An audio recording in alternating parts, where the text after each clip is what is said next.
So as we spend so much time sitting this day and age, and your shoulders tend to be hunched over, you don't want to look like your parents or grandparents and all hunched over or having neck, shoulder, or back pain. Posture is so important. And so today, keep watching this video. I'm going to show you some quick and easy ways that you can work on fixing your posture the natural way. So posture definitely gets worse over time as we age.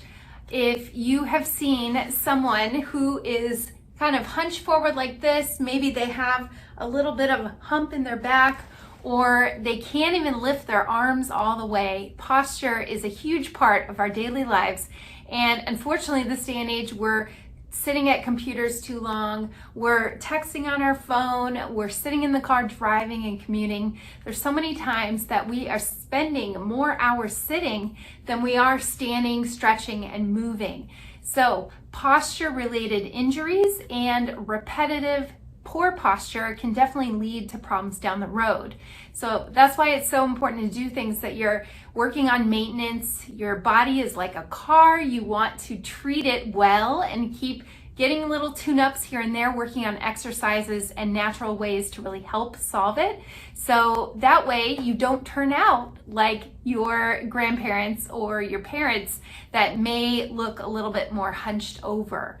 It definitely encourages your ability to breathe better, have better digestion, and just overall more of a healthy long-term plan if you are working on your posture and having a good posture as you age.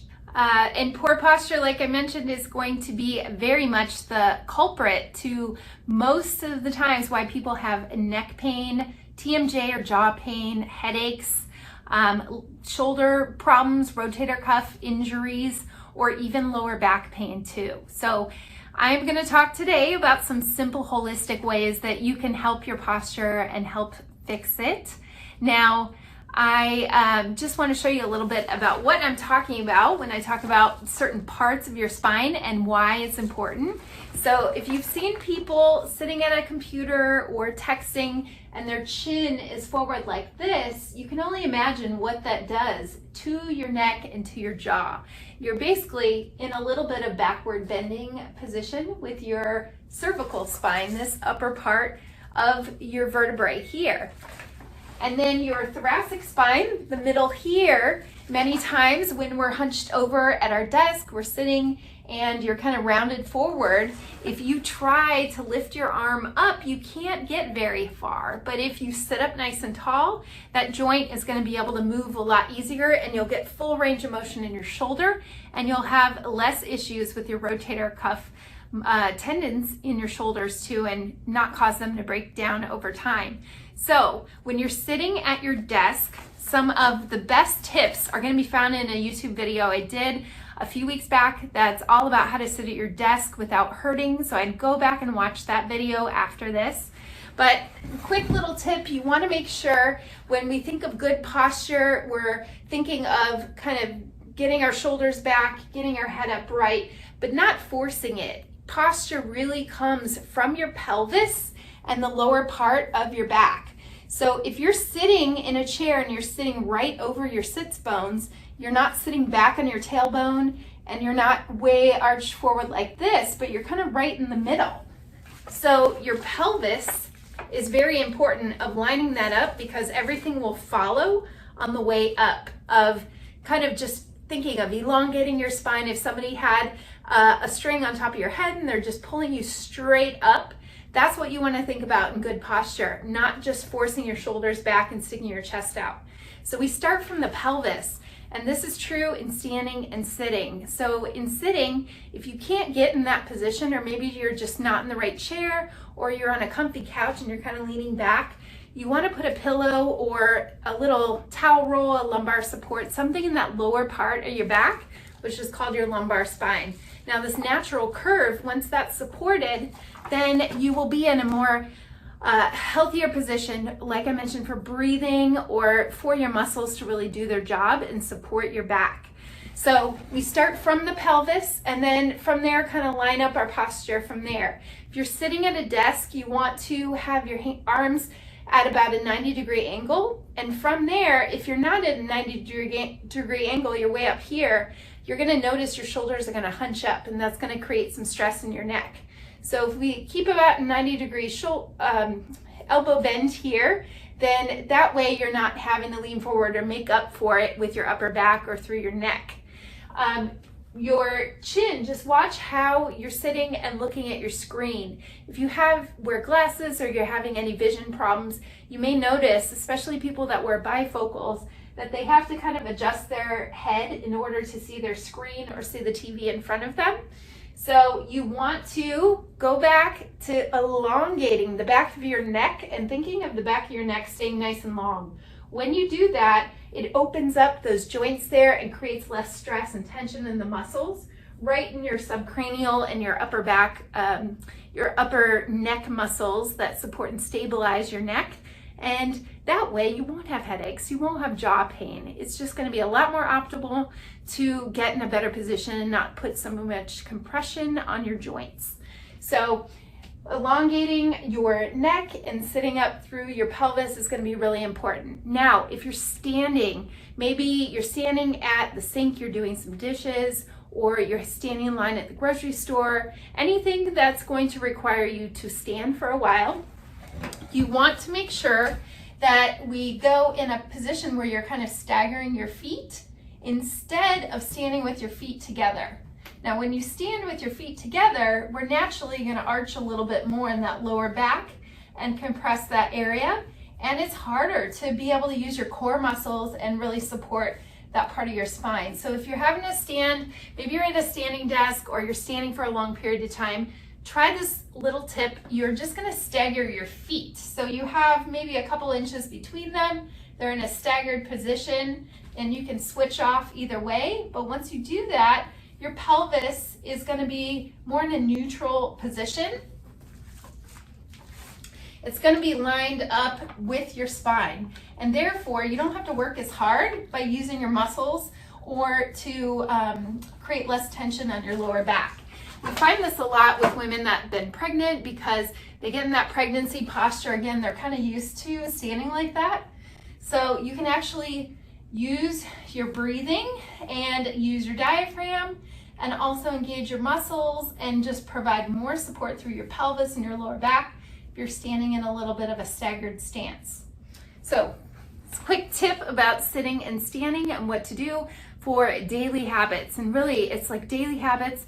If you're being conscious about this 70-80% of the time, it's gonna make a big change in the long run. And so I tell people just find like 2 or 3 quick little tweaks that you can do in your daily habits that are going to make a bigger impact over time. Is consistency over time to really help change your posture. Another thing that can be very helpful, and also too, it helps decrease anxiety, helps your focus and your mood, if you stop a few times a day and do some breathing exercises. This can be very simple, but it also resets how those muscles are going to work to support your spine and support your back. Many times we find that we're breathing from up here in our neck and shoulders, and this also can lead to a lot of stress and poor posture up here. So if we think about getting that air down into our belly, into our rib cage, and doing a few slow, deep breaths where you're inhaling through your nose and exhaling through your mouth, and just stopping to pause there 2 or 3 seconds in and 2 or 3 seconds out. If you repeat that about 5 times, just doing some slow, deep breaths, you'll actually feel your neck and shoulders relax a little bit. You can kind of reset how you're sitting, and therefore you won't have as much stress and tension up there, and you'll use this part of your body a lot better, which is the most important for support of your whole spine. Now I'm going to show a few simple exercises that you can do and integrate into your workday, or just a few times a week can really make a big change over time. And therefore it's going to work on strengthening and stretching the muscles that are really important for good posture and healthy posture. So the first one I'm going to show is using a stretchy band, very simple, just piece of TheraBand here. And you're gonna have your elbows in by your side, and you can get against a wall or a door, but when you do that, you want your elbows back, your shoulder blades against the wall, and you're gonna pull that band out, in and out. My palms are up, and I'm gonna pull in and out to feel that my upper back muscles through the shoulder blades are gonna kind of pinch together. So that's gonna encourage your shoulders to have more strength and also just be able to hold yourself there. Many times we're just always in front like this, so we have to work on the reverse and work on the muscles in the upper back, just like that. So you can do about 10 of those, do a few sets of them, do them at least 3 or 4 times a week, but those are gonna be really helpful for strengthening the upper back muscles through your shoulders to actually get in the right place too, to help your posture. So the next exercise I'm going to show is in a doorway. Everyone has a doorway, so very easy to use. But you take your hands on the outside of a door frame, and then I'm going to step forward with just one foot, and I'm going to keep my chest up. I'm going to look straight in front of me, and I'm just stretching the muscles through my pec muscles in the front of my shoulders. And therefore, those muscles can get really tight when you are spending a lot of time in front of you or driving a lot, sitting in a computer, anything where your arms are in front of you. So it helps kind of open up that area and release any tension you have there. Now, the third exercise I'm going to show you, again, no equipment. You're going to be at the wall, and this is called a wall angel. But many times when we get back against a wall here, my shoulder blades are against, can't see my feet, but they're a little bit away from the wall. You're gonna get your hands back to the wall. Many times this is very hard for people because they have a lot of tightness in the front here. So if you can't get in that position, go back to that door stretch and work on that first. Unless you're really having any shoulder pain when you do these exercises, then you definitely want to consult with someone, an expert that can really help guide you through these types of exercises. But here I have at least my elbows on the wall. Not everybody can get their hands there, but ideally you want to get your hands there. I have my elbows against the wall, and I'm going to go up. If you've ever done a snow angel in the snow, I grew up in the Midwest, so I definitely did snow angels. And you're going up and down from there, squeezing those shoulder blades down your back every time you move. That is a great exercise for helping encourage the upper back muscles to work, and it really combats all that forward posture stuff that we're doing. So that's called a wall angel exercise. You can do 10 to 15 of those a couple times a week. Then the last thing I want to mention is a Pilates exercise. Now Pilates, if you haven't heard of it, it is so amazing for helping your posture because you're really working on connecting your brain to your body, especially in how your body sits, stands, in all fours, on your back, on your side, all different positions. We are teaching how to be mindful on trying to elongate your spine, work on stretching, but strengthening your muscles at the same time.